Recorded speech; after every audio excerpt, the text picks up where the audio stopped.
Well, I am not surprised after I listened to his comment yesterday, but I would say that I'm not only disappointed, but Rivers people are disappointed.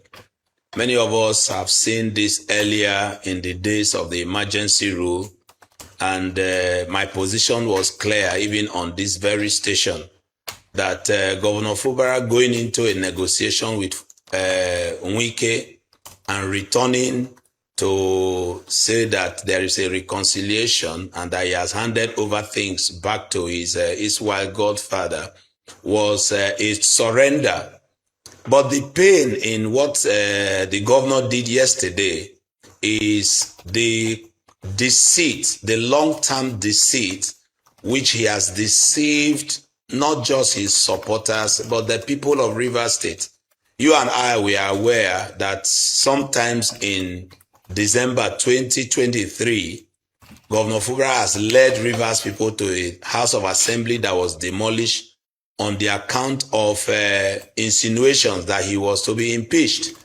And I remember in his maiden speech to Rivers people that he was going to stand as a liberator of Rivers State from the hand of one man whom he has said, and we do know, has taken Rivers State for granted and has made Rivers State his private estate. That fight started at that time, and throughout the year 2024, even up till last year, Rivers people rallied around Governor FUBARA, and he told us so many things about the resources of Rivers State and how the minister had continued to control the resources and politics of the state. And his promises to Rivers people was that he will not throw Rivers people on, that even though it took his life to defend Rivers State and return Rivers State to the path of the people, that he was going to do it.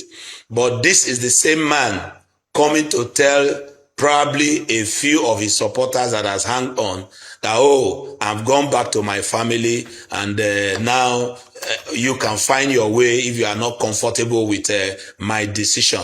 It is a shame that a man upon which leadership was entrusted can, in a moment of time, turn 360 degrees, throwing the people in under the bus, letting the people understand that at the end, everything that you once said you stood for and was fighting against, you are back in the same place. But this becomes quite clear to Rivers.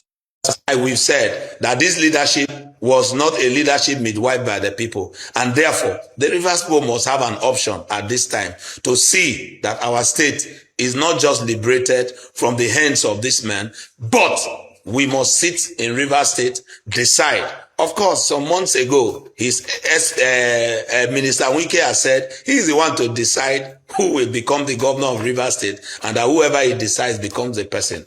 Of course, power is an absolute property of God, and if any man says so, you've only elevated yourself to the position of God to decide who rules the people. And of course, I don't see that happen. That's blasphemy.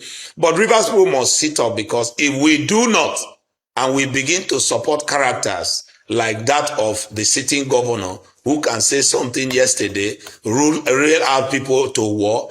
A lot of people has been injured in this process, not just physical death, but we've also had people who have now reached political apoptosis because their political careers ended by this same statement.